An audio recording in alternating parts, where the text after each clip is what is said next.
Olá, senhoras e senhores, queridos ouvintes do 3 na Barreira, e estamos começando mais um episódio do nosso podcast semanal sobre o mundo da bola, edição de número 32, vejam só. Esse que vos fala sou eu mesmo, Caio Meireles, eu estou aqui com ele, Lucas Ribeiro, para tratarmos da última rodada do Brasileirão 2022. Lucão, seja bem-vindo, como vai? Boa noite, Caio. Eu ia falar que a noite não tá muito boa, que a minha TV tinha travado agora, mas eu já resolvi, então tá tranquilo. Última rodada do Brasileiro, a gente vai dar um breve resumo do que foi, como que se encerrou a classificação do Brasileirão, fora as outras coisas que aconteceram no decorrer da semana. Tivemos convocações das seleções para a Copa do Mundo, algumas com uma certa polêmica, e outros momentos que a gente vai dar uma breve passada. Muito bem, muito bem, muito bem. Você não vai ter mais fixo. O Gabigol é melhor que o Pedro. O Gabigol tá à frente do Pedro. O Pedro é melhor e para aquilo que pretende. O Gabigol tá à frente do Pedro. O Pedro é mais. Se botar os dois de novo, o Gabigol movimenta mais. Como você comentou, então, vamos começar já com o Campeonato Brasileiro, né? Só queria deixar um recado para quem está nos escutando, que é o episódio da próxima semana. A gente combinou que a gente vai fazer aí uma versão do Bola de Prata. A gente precisa pensar num nome, né? Uma versão do Bola de Prata aqui pro 3 na Barreira para comentar sobre o que funcionou e o que não funcionou nesse Brasileirão. Então, esse episódio tende a não ter tanto conteúdo assim, né? Mais no detalhe, pra gente não ficar repetitivo, falar a mesma coisa agora e falar a mesma coisa na semana que vem. Então, o foco realmente serão nas partidas, e aí depois a gente vai destrinchar melhor o que foi o ano de cada clube aí no Brasileirão, certo? Certíssimo, Caio. Muito que bem, Lucão. Vamos começar então falando do único jogo que aconteceu nesse sabadão aí no dia 12, que foi Flamengo 1, Avaí 2, no Maracanã, despedida dos Diegos, né? O Diego Ribas e o Diego Alves. Flamengo que, por incrível que pareça, ganhou 2 taças, e tem gente pedindo a saída do Dorival Júnior para 2023. Cara, quando eu vi, assim que o Flamengo ganhou a Libertadores, o Flamengo ficou 4 jogos sem vencer. Ele perdeu pro Coritiba, ele perdeu pro Avaí ontem, ele perdeu mais um jogo que eu esqueci contra quem foi. Sei que ele empatou contra o Juventude também. No último lance. Então, tipo, eu confesso que, por mais bizarro que seja, eu imaginava uma certa cobrança do torcedor. Mas, cara, era nítido que o Flamengo já não tava nem aí mais. Os caras estavam doidos pra festejar. O cara não conseguiu. Lembrei. O Flamengo perdeu pro Corinthians também. O Flamengo tava doido pra festejar e pra acabar com a carreira do Diego. Cara, o Flamengo não tinha mais aspiração nenhuma, não podia chegar a lugar algum mais, ao meu ver. Então, nada mais justo essa tirada de pé das competições, até porque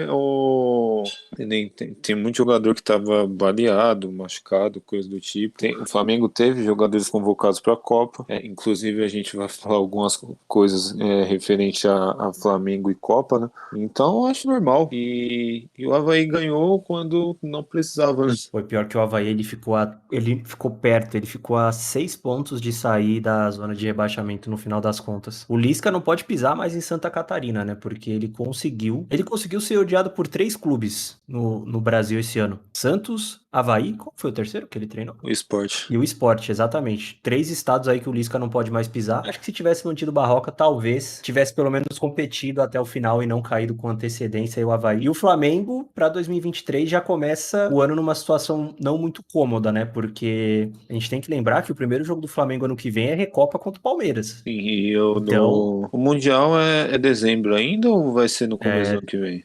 Se eu não me engano, é março do ano que vem só. Sim. Então já começa aí o Dorival. O Dorival já. Cara, ele já tá sendo cobrado sem o Flamengo jogar. Uhum. Então vai ser bem puxado pro. O ano de 2023 vai ser muito mais puxado pro Dorival do que o que foi esse ano. Tem um ponto do Flamengo que eu concordo com a cobrança, não que eu demitiria o Dorival agora, até porque não tá fácil de achar nome no mercado, mas o Flamengo não pode simplesmente abrir as pernas assim. Terminou o campeonato em quinto lugar. Financeiramente pro clube isso é ruim. Tinha bola pra ficar pelo menos no G4 o Flamengo e acaba mal. E o próprio Dorival colocou o time nessa situação, né? Mas não Então, acho que é perfil da diretoria do Flamengo cobrar o treinador por isso também. agora um negócio polêmico, meio que polêmico, né, que eu vou dizer aqui, que foi um pouco parecido com o que eu disse do São Paulo no episódio passado. Você não acha que, tipo, o Flamengo, ele tá nessa situação, literalmente porque os jogadores meio que jogam quando querem e, tipo, os jogadores que mandam ali. Não, Sim. tipo, eu não vejo que, depois da saída do Jorge Jesus, eu não vejo um treinador, os treinadores passaram com tanto pulso quanto o que ele teve. Tanto que, por exemplo, com o Paulo Souza deu essa impressão, com o Dominique deu essa impressão também. Com o Renato e com o Rogério, eu acho que tipo eles conseguiram controlar até onde deu. Quando, por exemplo, por mais que a campanha do Rogério tivesse sido positiva, ele não agradava metade da torcida e da diretoria. E dos jogadores, né? E o Renato saiu por causa ele cavou a própria cova. Então eu acho que tipo, Dorival saindo ou não, o próximo treinador que pisar ali no Flamengo, ele vai ter muita dificuldade para lidar com essa gestão de elenco. Talvez com a saída desses Diegos facilite um pouco as coisas, né? Porque a gente sabe que eles conturbaram bastante o vestiário do Mengão, mas é aquilo que a gente comentou, não demitiria o Dorival, mas acho que cobranças devem ser feitas pela postura do time nesse final de ano, e é o que você disse, quem manda ali são os jogadores. O Dorival, ele não atrapalha, sabe? Ele não mexe no que tá bem, mas eu particularmente não vejo que ele tem impulso pra ir lá e resolver essa questão da postura do time. Porém, cara, é difícil cobrar, né, quando eles ganharam Copa do Brasil e Libertadores. Então, vamos ver 2023, porque o Dorival vai ter um ano completo de avaliação e não 6 meses, como aconteceu agora em 2022. Muito bem. E o Avaí, não acho que é terra arrasada. Tem bons jogadores no elenco, principalmente da base, que entraram agora. Porque eu não sei porque que esses caras não jogaram no decorrer do ano, né? Mas tudo bem. Que entraram agora no finalzinho de temporada e vejo o Avaí como forte candidato para voltar aí em 2023 à elite do futebol brasileiro. Afonso Alves, um atacante convocado por Dunga, acha Romário preguiçoso. Foi o que disse em entrevista a um jornal português. A resposta foi imediata. Quem? Muito bem, Lucão. Bora para os jogos de domingo, então. Vamos na ordem aqui, começando por um jogo que poderia definir um time na Libertadores e um time fora da Série B, que foi América Mineiro 1, Atlético Goianiense 1. O Dragão chegou a abrir o placar, o América empatou no segundo tempo, mas no final das contas os dois morreram na praia. Atlético Goianiense rebaixado, ainda ficou atrás do Ceará, e o América Mineiro fora da Libertadores terminou em 10º lugar. Parecia que ia dar com essa arrancada final, mas não deu pro Coelho. E fica aqui, cara, parabéns pro Goianiense, que tentou bastante, mas ainda não foi suficiente para esse time conseguir se livrar. Tentou tarde demais, talvez. O time sempre foi tinha boas peças assim, mas o elenco em si todo era bem limitado. Eu acredito que o maior erro do Goianiense também, além de não conseguir fechar jogos, eu acho que entra muito na gestão ali da diretoria, que não conseguiu manter. Eu acho que o Atlético teve 3, 4 técnicos no decorrer do ano. Sim. Começou com o Humberto Loser, depois foi o Jorginho, aí depois trouxe o Eduardo Batista, que ficou um mês e terminou o campeonato com o técnico interino. Eu concordo contigo na questão que o Atlético ele tentou, ele batalhou em todas as competições, né? Exato. No brasileiro, eu acredito que essa reta final dos times que tentaram se salvar ali, eu acredito que ele vinha jogando bem, os resultados eu acho que ficavam muito aquém do futebol que a equipe vinha apresentando, mas não conseguiu se safar.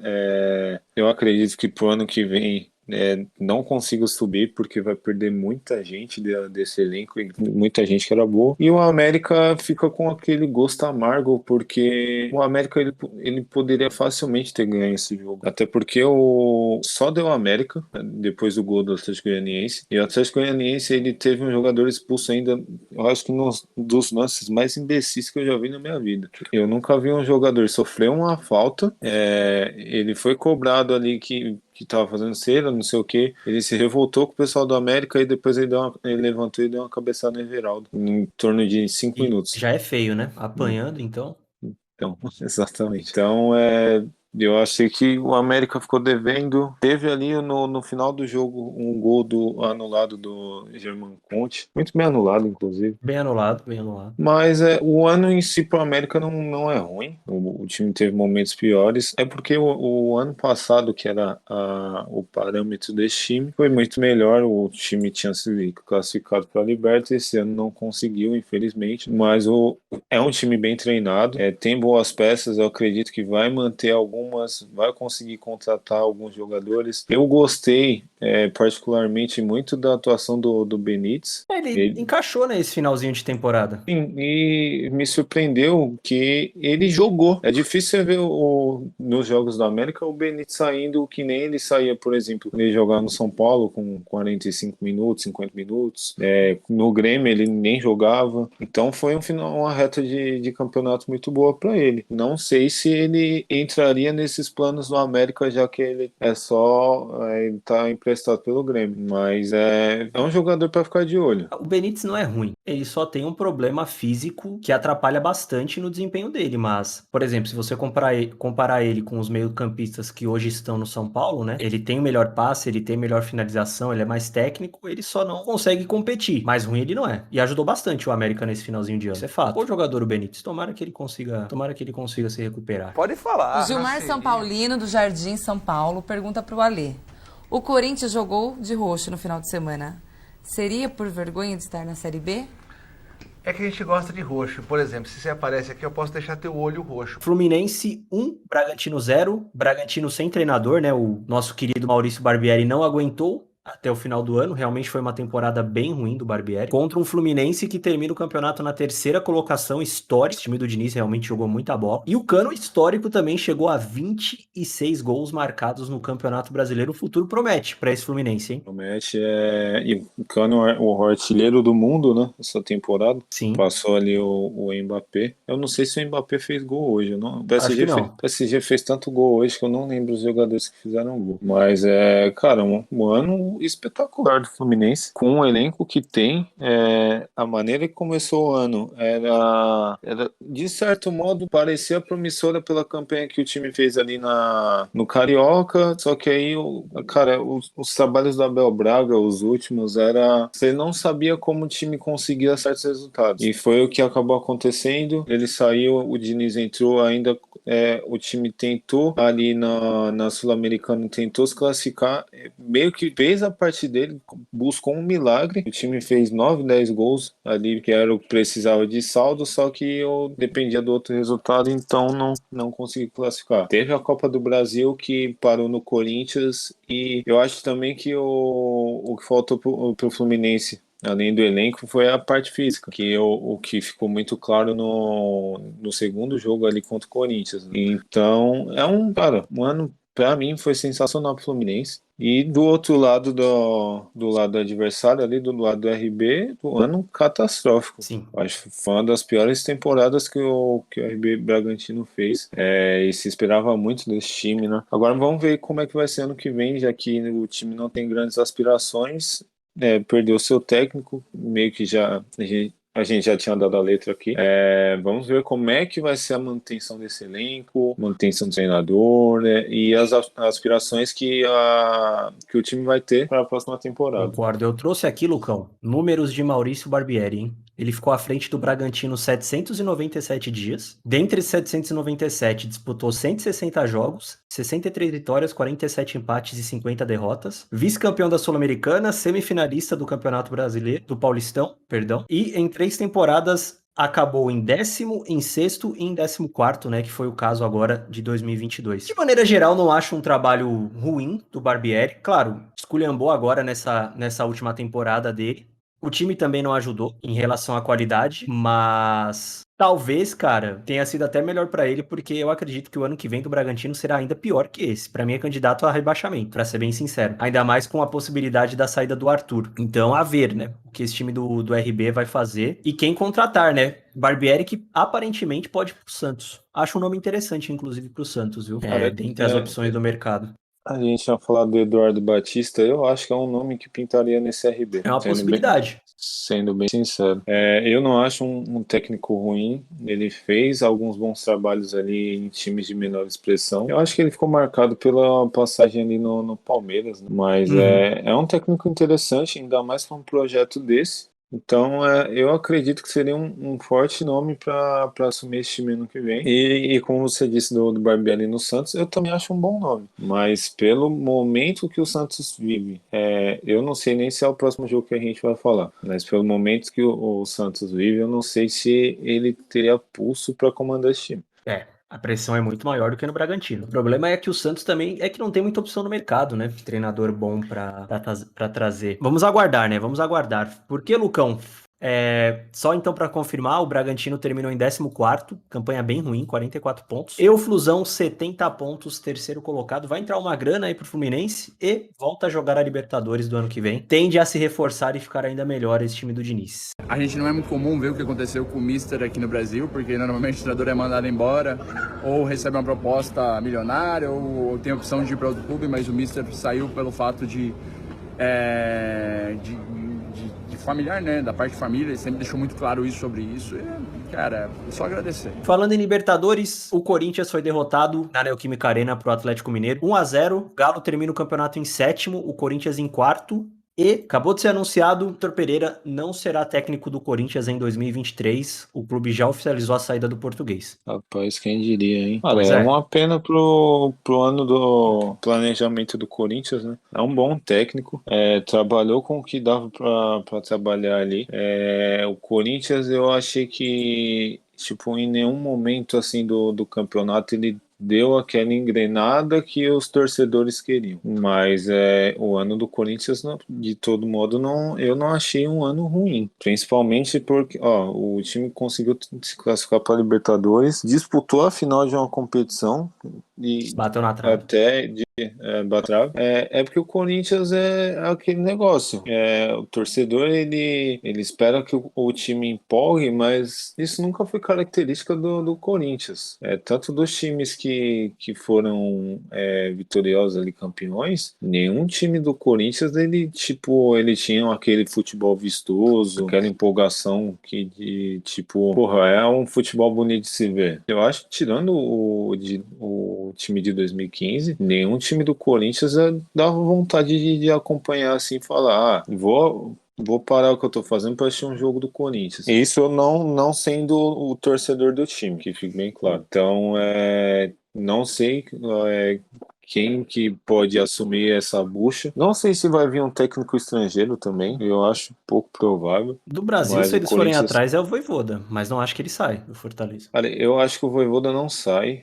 O Vojvoda está sendo preterido por N clubes, até o Vasco, agora com um investidor fixo ali. Eu acredito que ele não saia do Fortaleza. Então, os times que precisam de treinador ali vão ter um trabalho grande para garimpar esse futuro técnico das suas equipes. Concordo. E o Galo patinou, mas conseguiu, não vai direto para a Libertadores, o que para mim também é um absurdo pelo investimento e pelo time que tem. Mas no final das contas termina em 7º lugar na Bacia das Almas. Aparentemente o Cuca fica para 2023, lembrando que o Galo não terá o mesmo investimento pro ano que vem que teve nesse, principalmente porque vai jogar a pré-Libertadores. Então, não dá nem para dizer que o Cuca vai ter que se virar com esse elenco, porque o elenco é muito bom, né? O Cuca vai simplesmente ter que fazer jogar bola, que ele já fez antes. O problema é, ele tá afim, porque o Cuca tem dessas, né? E sobre Vitor Pereira, Lucão, peguei aqui também, ó, créditos ao SofaScore, tá? Vitor Pereira pelo Corinthians, 64 jogos, 26 vitórias, 21 empates e 17 derrotas. Não ganhou títulos, mas termina no G4 do Brasileiro, finalista da Copa do Brasil e na Libertadores foi eliminado pelo campeão. Não acho ruim, não, o ano do Corinthians, pelo que se esperava lá atrás, que esse time poderia entregar, tá bom. Cara, que nem eu falei em muitos momentos que o trabalho deles se assemelha um pouco com o do Silvinho. Eu acho que é um trabalho melhor, só que a maneira do time jogar em muitos momentos, eu senti a mesma coisa do que quando era o Corinthians do Silvinho. Me desculpa se eu tô errado com coisa do tipo. Até os números são parecidos, desempenho em clássicos também é a mesma coisa. Então, A gente tinha falado do Barbieri no Santos, também é uma possibilidade de ele parar no Corinthians, tá? Não, Acho que não ele é seria de. fritado no Corinthians. Eu acho que ele seria fritado em qualquer time, qualquer um Grande. desses dois. Mas é um nome que não, eu acredito que não será descartado por essa diretoria. Uhum, concordo. Mas se o Vojvoda não vier, o que é possível, acho que o Corinthians vai mirar alguém fora. Que tem o mesmo perfil de treinador do Vitor Pereira, né? Porque tem que ser um cara nesse perfil pra conseguir segurar esses caras. Hoje não ia escapar. Japão, a gente se encontra lá. A gente pega o Barcelona lá, vamos ver se é isso tudo. Dando continuidade, Lucão, talvez não, acredito que o principal time desse segundo turno, Fortaleza, está na Libertadores 2023, bateu o Santos na Vila Belmiro por 2-0, se classificando em oitavo, né? Chegou a 55 pontos. Que ano do Fortaleza, hein? Mais Cara, e que segundo turno, né? Exatamente. O time que era o Lanterna ali, conseguiu uma remontada histórica. Eu acho que o Fortaleza foi campeão do segundo turno, não? Ó, tô vendo aqui, em 19 jogos, o Fortaleza fez 12 vitórias, 4 empates, 3 derrotas, 70% de aproveitamento, saiu de 20º para 8º lugar e conquistou a vaga na pré. Só faz score novamente, viu? Não pode deixar de dar os créditos. É um ano fantástico pro Fortaleza. Disputou, mesmo com o elenco limitado, disputou ali todas as competições, bateu de frente em todas. A Libertadores ele foi mais na raça ali do que na qualidade, eu acho. Até porque o time demorou a se ajustar e, mais uma vez, o Vojvoda fez um trabalho fantástico, ainda mais na questão de, no meio da temporada, ele ter não sei se humildade, eu acredito que entra nesse ponto também da humildade, mas a coragem de mudar o seu esquema de jogo, e deu muito certo. Uhum. E isso foi um dos trunfos do Fortaleza, que sinceramente bate de frente com 90% dos times de maior expressão do Brasil hoje. Exatamente. Tanto que ganhou de alguns deles e ganhou jogando bem. Tomou uma sacolada do Palmeiras recentemente? Tomou, mas também, cara... Nem sempre vai dar também, né? A disparidade de elenco é grande. Mas, por exemplo, ganhou do Flamengo, ganhou do São Paulo, ganhou do Atlético Mineiro, se eu não me engano. Fez bons jogos. Esse time e vem fazendo temporadas impressionantes, mesmo com pouco investimento. Então é um time que eu acho que pro ano que vem, para a Libertadores do ano que vem, eu acredito que, mesmo pegando a pré-Libertadores ali, eu acredito que esteja mais pronto, mais centrado, que tenha agora uma certa casca de competição internacional. E eu confesso que eu tô bem curioso para ver esse Fortaleza no que vem, se vai conseguir se manter nessa pegada. O Santos, cara...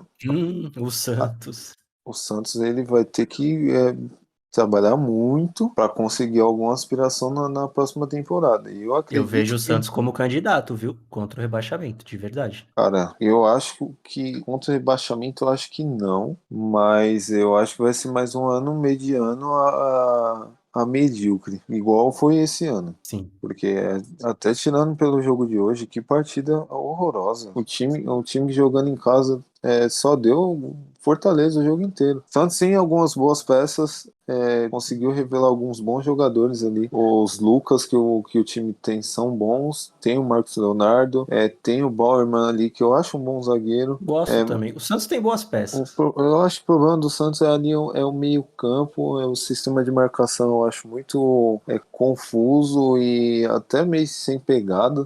E o time precisa de pelo menos umas 2, 3 peças ali de nome para conseguir mesclar com essa base, porque senão o time meio que, pelo que a gente viu esse ano, o time fica à deriva. É um time que tem bons jogadores ali, jogadores jovens, mas é o que a gente vem vendo, o time não tem uma peça que de fato passe tranquilidade tanto para a torcida quanto para o próprio elenco. Então fica difícil qualquer trabalho do Santos, ele meio que render. Eu concordo com você. E aí, entrando nesse ponto, a questão é, Maurício Barbieri é o cara certo para isso? Porque se espera que o cara que chegue minimamente resolva esses problemas de campo. Porque o problema do Santos hoje não é nem tanto diretoria, é futebol mesmo. O Santos não consegue jogar bola e não consegue ter um futebol consistente. Não sei se o Barbieri é o cara certo, mas vamos acompanhar, né, esses próximos passos. E o Fortaleza, cara, então, puta de um treinador. Com essa vaga na Libertadores, acho que ele não sai.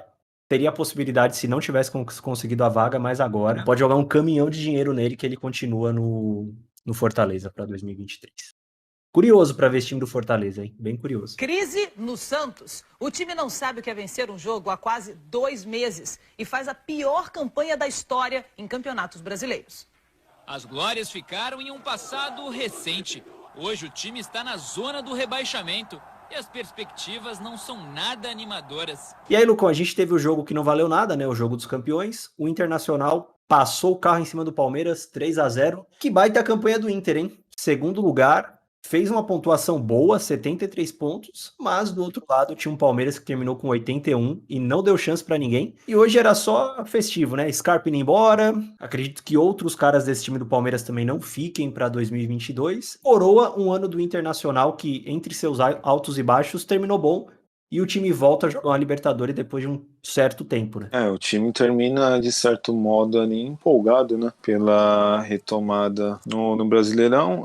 Meio que deu os seus vexames ali nas Copas, mas termina o ano, de certa forma, bem. Pela maneira que começou. Mano Menezes fez um trabalho brilhante. Acredito que ano que vem ele talvez terá uma certa melhora no elenco ali. Então eu confesso que eu tô curioso para ver o Inter do ano que vem, como é que ele vai se sair. Já o Palmeiras, e o Palmeiras também, né? Palmeiras cara, o time foi competente, foi brilhante do começo ao fim. Então não foi mais que merecido o título. Eu acho que o Palmeiras perdeu, se eu não me engano, 2, 3 jogos no máximo. 3. Então não tem como um time que só perdeu 3 jogos não ser coroado com um título. A partida de hoje, como foi o último jogo do ano pro Internacional, pros dois, né? Mas como o Inter jogou em casa, foi um massacre do Internacional, jogou melhor, mereceu o resultado.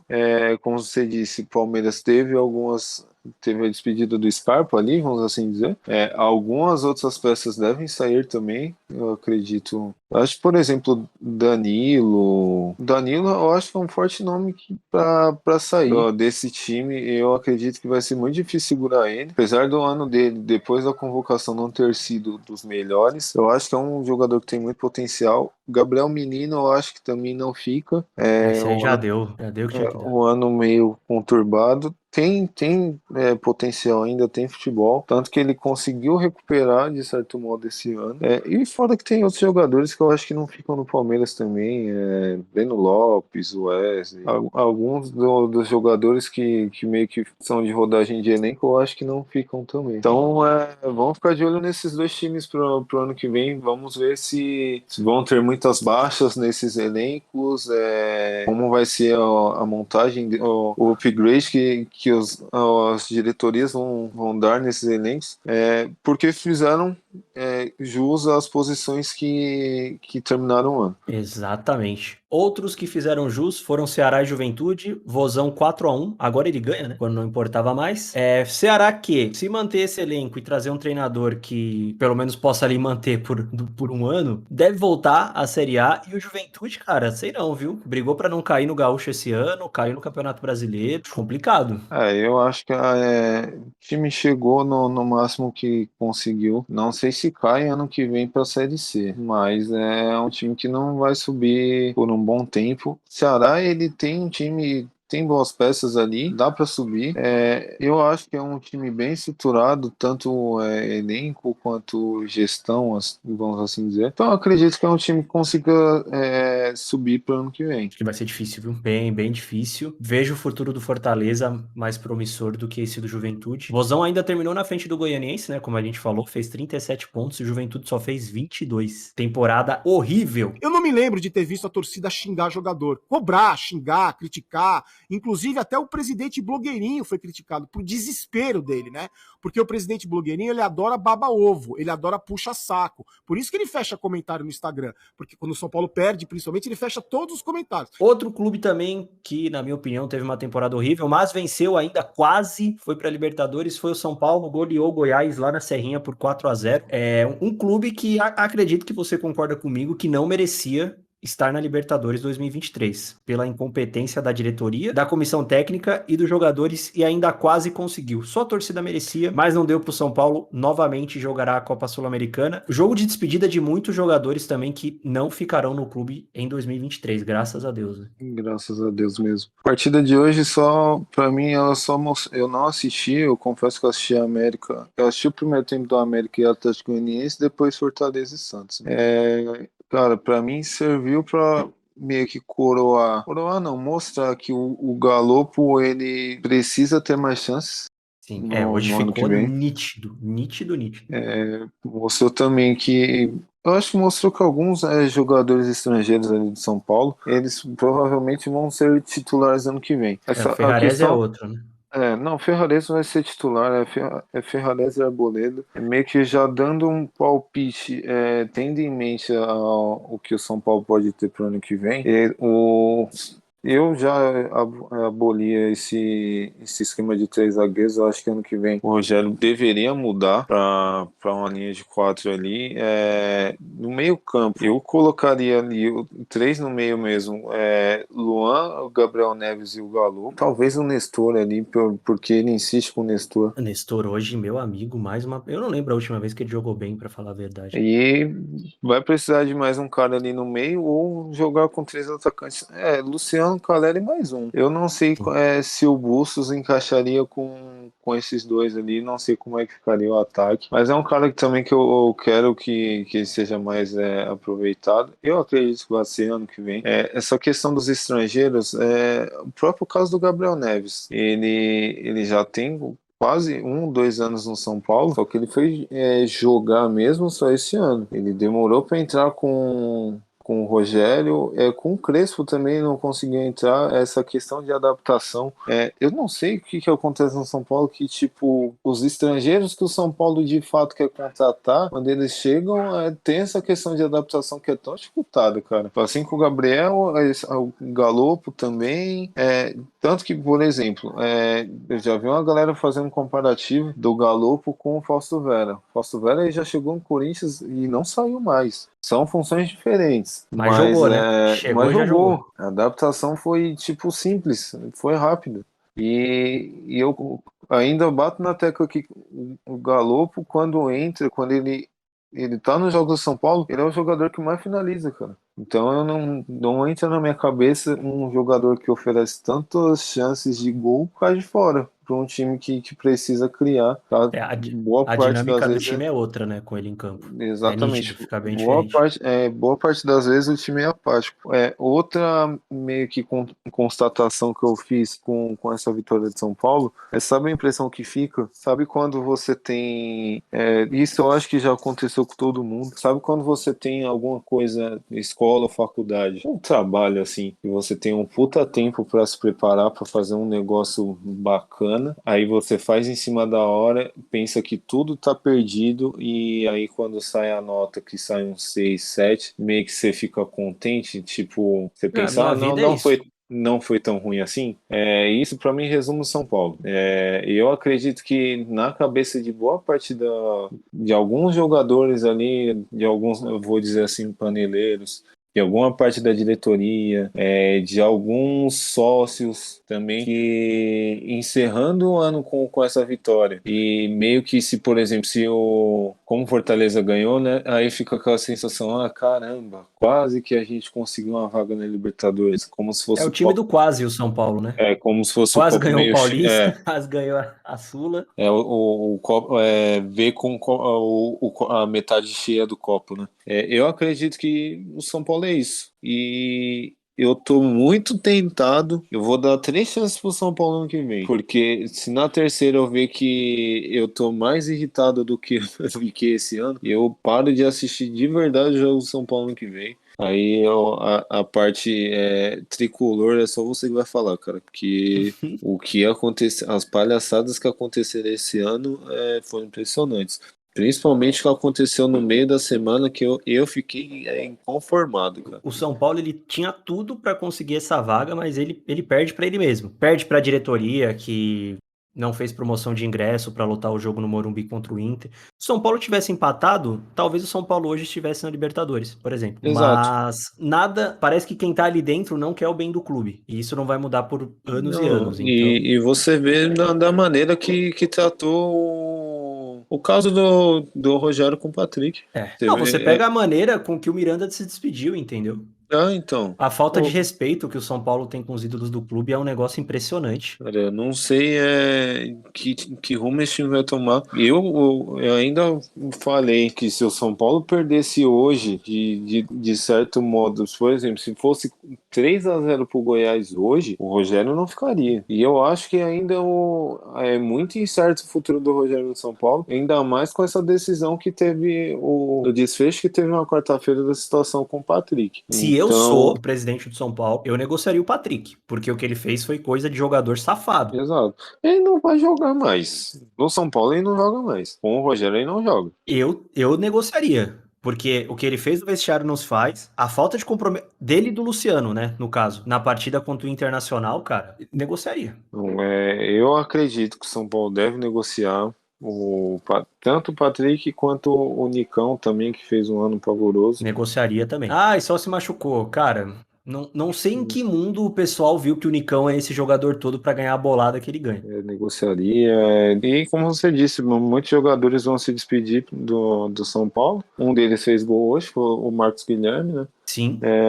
Agora, vamos parar de falar de São Paulo pra gente ficar um pouco menos triste. Só queria fechar com uma informação que é do atacante Éder, né? Ele também, o contrato tá se encerrando, tá saindo. O São Paulo fez um acordo pra pagar o que tá devendo pra ele pros próximos 24 meses. Ele se junta a Hernanes e Daniel Alves na lista de jogadores que não estão mais no clube e seguem recebendo salários atrasados.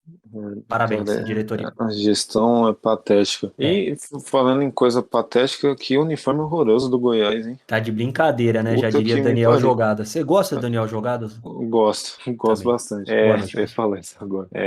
O uniforme de hoje, ele vai entrar em uma das premiações do nosso Bola de Prata. E o uniforme de hoje também não reflete o que foi o ano do Goiás, que, cara, pra mim foi um ano muito acima da média. Sim.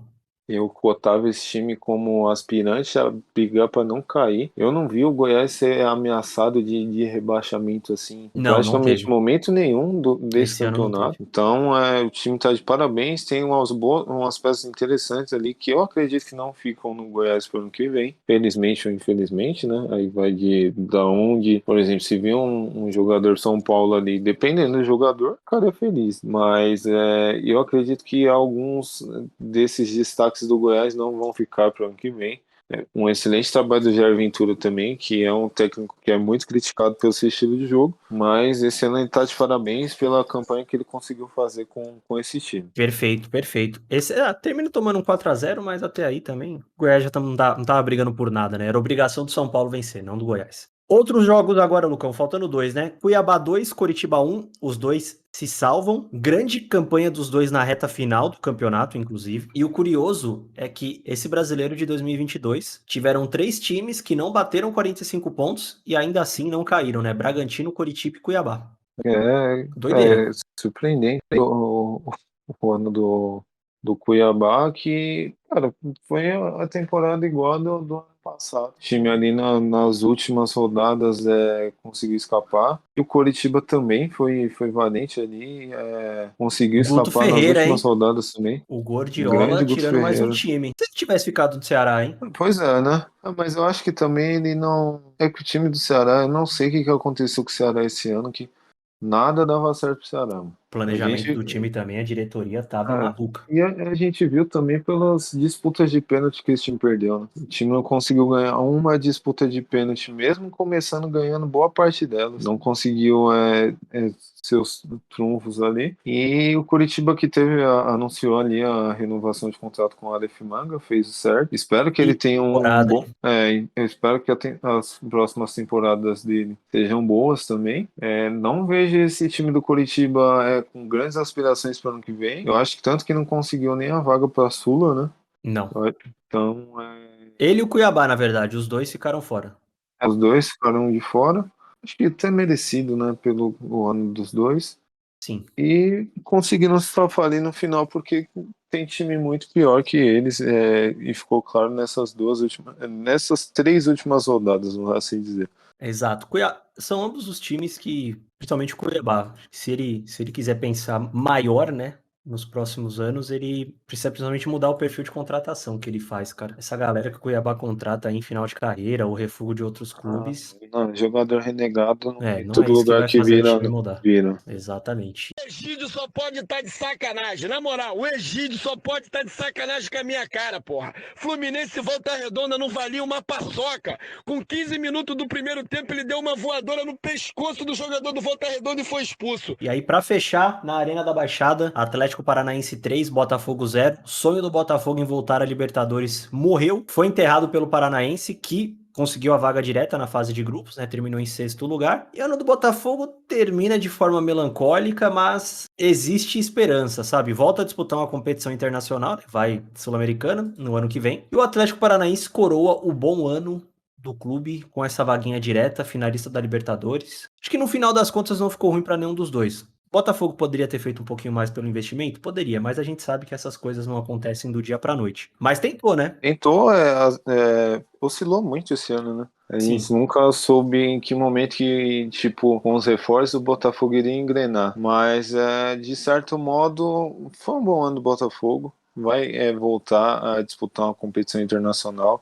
E eu acho que ainda o planejamento está conforme se esperava. Então é um time que a gente fica curioso para ver como é que vai ser ano que vem. Se melhorar a qualidade do seu futebol, é um dos grandes favoritos para a Sul-Americana, por incrível que pareça. Concordo. E o Atlético Paranaense, para mim, mais um bom ano. Dadas as circunstâncias, o jogo de hoje marcou a despedida do Filipão ali, Filipão que se aposentou e vai ser diretor do Atlético Paranaense. Seria uma aposentadoria melhor se tivesse ganho o título da Liberta, mas eu acredito que esse time ainda consiga, nos próximos anos, bater de frente com as grandes equipes como vem fazendo. É um time que está caminhando em passos largos para se tornar um dos grandes clubes do Brasil hoje. É um planejamento, uma diretoria que dá banho em diretoria de muito time grande. Da maioria, né? E boa parte, a gente fala tanto que é a do São Paulo. Cara, a diretoria do Atlético Paranaense está de parabéns, o planejamento está de parabéns. E vamos ver esse time ano que vem, né? Questão de treinador também, vamos ver que treinador que vai aparecer nesse time do Atlético. Vamos ver se vai mudar a estrutura, quem vai se manter nesse time, porque o Atlético tem muita gente nova e gente boa. O caso do Vitor Roque, por exemplo, para ano que vem vai ser difícil segurar esse cara. Pensar que ele era do Cruzeiro e saiu por uma pechincha. E todo o projeto que representa hoje o Atlético. Não tem nenhum projeto, façam uma análise do Rio Grande ao Nordeste, para não falar no Norte do Brasil, porque realmente se tem algum projeto com a viabilidade que tem o Atlético Paranaense. Muito bem, Lucão. Vamos então só dar uma passada, né, em como termina a tabela. Palmeiras campeão, né? Internacional vice, estão na Libertadores fase de grupos, tá? Por ordem. Palmeiras, Internacional, Fluminense, Corinthians, Flamengo e Atlético Paranaense. E na pré-Libertadores, Atlético Mineiro e Fortaleza. São os dois times aí que vão disputar essa vaga. Sul-Americana, São Paulo, América Mineiro, Botafogo, Santos, Goiás e Bragantino. O Bragantino ainda conseguiu. Os únicos dois clubes que não jogam, né, e continuam na Série A são Curitiba e Cuiabá. E estão rebaixados Ceará, Atlético Goianiense, Avaí e Juventude. Acho que deu, na maioria dos casos aqui, deu a lógica, né, do que a gente tinha previsto para o começo do ano. Sim, exatamente. E nossos palpites, como que a gente termina este campeonato? Terminamos com... Eu tô até triste de falar. mas você ficou na frente por 2 jogos, cara. Meus parabéns. Eu ainda tentei reagir ali no final, mas não deu certo. Meus parabéns. Mês que vem a dívida será paga. Sinto o gosto do japonês na boca já, Lucão. Muito obrigado, viu? Pô, mas ficou perto, hein? 2 joguinhos. Porra, aí, cara, eu acertei o do Botafogo na segunda Uhum. E só que o de quinta, que foi o do Atlético e Cuiabá, eu errei. E isso acabou com as minhas chances de retomada. Chegou vivo até o final, né? O que importa. Não venci, mas fui guerreiro. Muito bem. Ano que vem faremos de novo. Não seja por isso. Polêmica. Até estalei o dedo, hein? Momento fofoca na área. Cara, coisa bem rápida. Até vai entrar um pouco da convocação. Não sei se você viu, o Mourinho, ele meio que chutou não é maneira literal, tá? Um jogador da Roma na quarta-feira, eu esqueci o nome do jogador, mas é um nome meio complicado. Teve o jogo da Roma no meio de semana, ele deu entrevista à coletiva de imprensa do Mourinho, falando simplesmente que ele não contava mais com o jogador. E hoje o Mourinho voltou a se referir ao jogador, que meio que traiu a confiança dele. O nome dele é Karsdorp. O lateral direito, né? Holandês. Isso, exatamente. Eu não sei se é por causa disso, né? Mas ele disse que... eu consegui achar aqui. Foi logo após o empate contra o Sassuolo, ele detonou o atleta, né? Trecho do Mourinho. Nós fomos um time que quis ganhar de um adversário difícil. Sinto muito que o esforço da equipe tenha sido traído pela atitude de um jogador não profissional. Não vou dizer. Tive 16 jogadores em campo e gostei da atitude de 15. Eu disse a alguém o porquê dessa atitude somente hoje e não sempre. E aí meio que ele deu um ultimato falando que o caso do Dorp, em janeiro, ele teria que vazar. Teria que cair fora. Então meio que é o Mourinho, né? Não sei, não tá muito claro o que ele fez, mas vai cair fora. Isso se já meio que não pegou as malas, né? Não arrumou suas malas e já capou o gato ali da cidade de Roma. E o outro ponto, agora falando aqui, até puxando o gancho das convocações, teve a festa do Flamengo hoje no Rio de Janeiro. Foi uma festa bacana até certo ponto, que no final terminou em confusão e porradaria. Pra variar, né? Pra variar. E teve gritos o X ao Tite. Eu vi. E o Gabigol teve a pachorra de falar que a seleção, ele já está na seleção e a seleção que ele está é o vulgo Flamengo. Teve uma galera que não gostou da atitude do Gabigol. Por essas e outras que o Gabigol não é convocado, cara. Eu acho que o personagem Gabigol, ele é importante pro cenário do futebol brasileiro. Porém, eu acho que, tipo, se ele tivesse feito de fato alguma coisa pela seleção, justificaria essa marra toda, mas ele não fez nada pela seleção. Eu acho que a impressão que ele deixa com isso é mais negativa do que positiva. E, cara, eu não vejo ele vestindo a camisa do Brasil tão cedo. Não só por causa das atitudes dele, mas é mais pelo futebol que ele vem apresentando mesmo. É só se o Dorival for o próximo técnico da seleção. Cara, eu vejo, até eu achei, de certo modo, mano, vamos encerrar o momento fofoca aqui, porque vamos entrar aí na questão de convocação já. Aí eu falo o que eu tenho pra falar, meio que defendendo e repudiando a atitude de alguns colegas de imprensa. Não que eu seja de imprensa, mas enfim, foda-se, vai. Toca o barco. Ele não vai jogar. Vergonha. E se ganhar a Copa do Mundo, não fazer mais que obrigação. Porque vocês ganham bilhões e bilhões de euros. Vocês não me representam. Tem aí um VT do Daniel Alves, que a gente combinou, Cascão? Vamos puxar, cara. Eu vou focar na seleção, porque das outras eu não vou comentar tanto, mas gostei de 99,9% da convocação do Tite. Acho que foi coerente com tudo que ele vem fazendo nesse ciclo. Ele comprou uma briga, que era o Daniel Alves, é o único que eu realmente não concordo. Não acho que ele está no nível de jogar uma Copa do Mundo. Assim como também não acho que ele vai jogar, mas se jogar, talvez a gente tenha sérios problemas.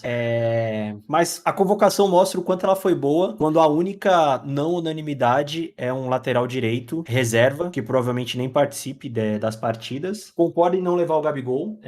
No cenário nacional, ele até pode ser um jogador acima da média, mas não vejo como um cara pra seleção brasileira. Vi muita gente reclamando, né? Ele levou o Martinelli, mas não levou o Gabigol. Cara, são posições diferentes. O Martinelli também só foi porque o Coutinho se machucou. Senão o Coutinho seria a segunda briga, né? Que o Tite compraria, mas ele gosta muito do cara. E Brasil, pra mim, só perde essa Copa do Mundo pra ele mesmo.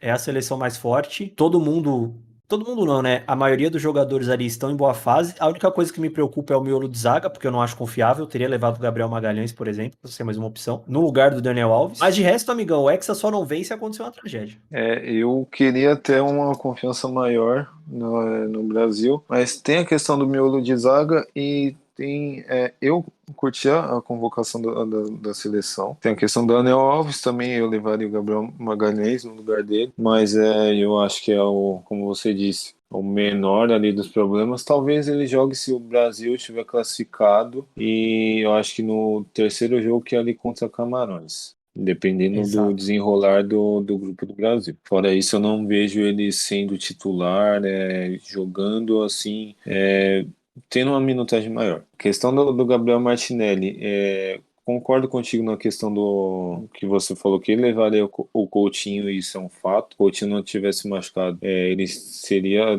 até titular absoluto dessa seleção. Tranquilamente. Não, algumas coisas meio que eu vi, que nem, por exemplo, o depoimento do Neto, falando que levaria, soltar o Martinelli no shopping, ninguém reconhece.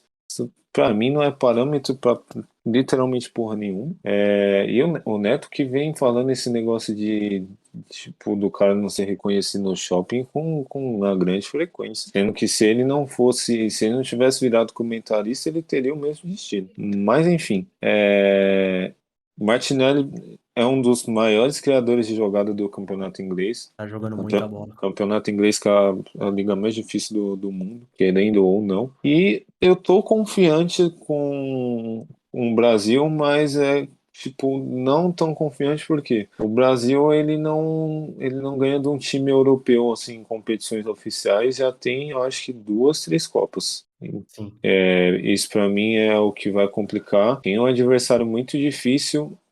Eu acho que essa Copa pode ter não uma surpresa, mas times de seleções que não são tão badaladas complicarem a vida de algumas seleções de alto nível. Por exemplo, a própria Sérvia tem um time interessante, a Dinamarca, a Croácia também tem um time bom. Então eu acho que vai ser difícil. O Brasil ele precisa mostrar, eu acho que logo de cara no confronto contra a Sérvia, o Brasil conseguir ganhar, convencer que na partida contra a Sérvia mesmo, até Sérvia e Suíça, eu fico mais confiante. Agora, se for igual ao começo da Copa passada, eu já tenho minhas dúvidas sobre o futuro dessa seleção na Copa.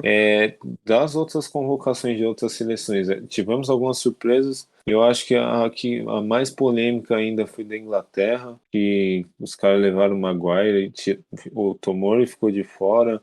O Sancho até, beleza, porque o Sancho não joga já tem um tempinho. Mas tem atacantes ali, por exemplo, o caso do Ivan Toney, que é o melhor batedor de pênaltis da Inglaterra. Não errou um pênalti dos 18 que cobrou. É um bom centroavante e ficou de fora também. Southgate é um palhaço, né? Cara, eu prevejo mais um trabalho meio que mais um antijogo da Inglaterra. Um desperdício, porque a geração é boa.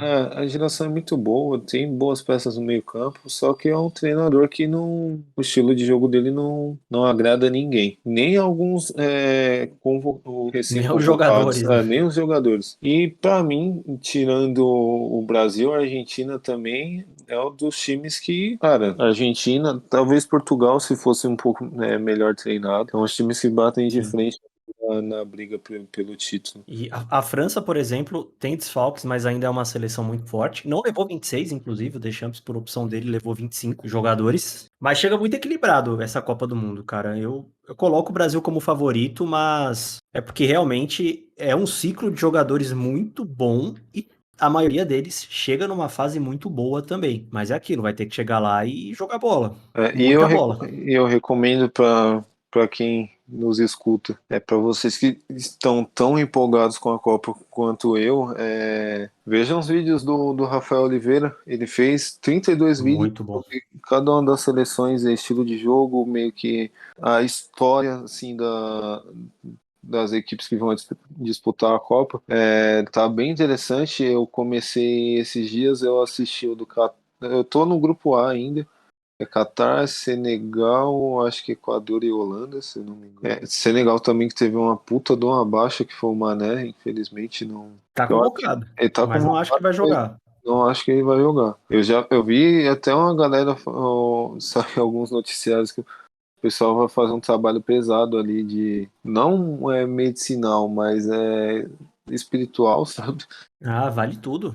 Pra ver se ele consegue jogar. Então acompanhe, siga o canal do Rafael Oliveira também, acompanhe essa playlist aí da Copa, que tá bem bacana. O sacrifício vale a pena, porque tudo está ao alcance daqueles que não desistem. Eu não desisti e hoje estou aqui sendo chamado uma vez mais para representar o meu povo, para representar o meu país, vestindo a camisa da seleção brasileira. Muito bem, então, Lucão, para embalar esta 32ª edição, manda aí a sua mensagem de amor e carinho pra galera. Semana de feriado, hein? Sim, semana de feriado. Inclusive, você vai trabalhar amanhã, cara? Vou.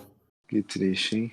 O proletariado, né? Eu confesso que eu não sei se eu vou trabalhar ainda, porque eu acho que só tem um setor que vai trabalhar lá no escritório, então eu estou decidindo ainda. Mas, cara, eu queria agradecer a todo mundo que nos escuta, quem compartilha o nosso trabalho também. Lembrando que a gente segue nas principais redes sociais e principais canais ali, Deezer, YouTube e Spotify. Então siga, curta, comenta, compartilha o nosso trabalho. O último, eu não sei se vai ter o último calvo da rodada, que talvez fica pra semana que vem, que vai ter a premiação, né? Sim. Mas, cara, foi um campeonato, assim, bom. Eu esperava, um pouco mais de disputa nessas últimas rodadas, mas foi um campeonato bacana de assistir. Mais uma vez, parabéns pro Palmeiras e pros 3 primeiros ali que fizeram um ano. Alguns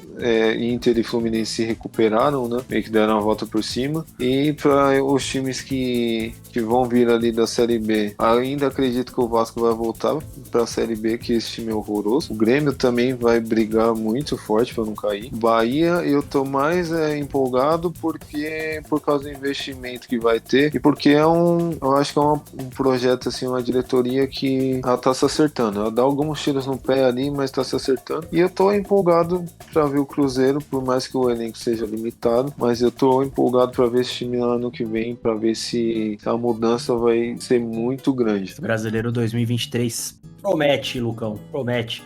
A gente vai falar um pouquinho mais, né, no próximo episódio. A gente vai falar bastante sobre isso no próximo episódio. Então, Lucão, vamos embalar esta edição. Agradeço aí novamente pela sua participação, agradeço aos nossos ouvintes. A gente volta, então, na segunda-feira que vem. Esperamos que vocês tenham gostado desta 32ª edição. Cuidem-se, fiquem bem, não façam nenhuma besteira no feriado, ou façam, não sou o pai ou a mãe de ninguém. E até a próxima.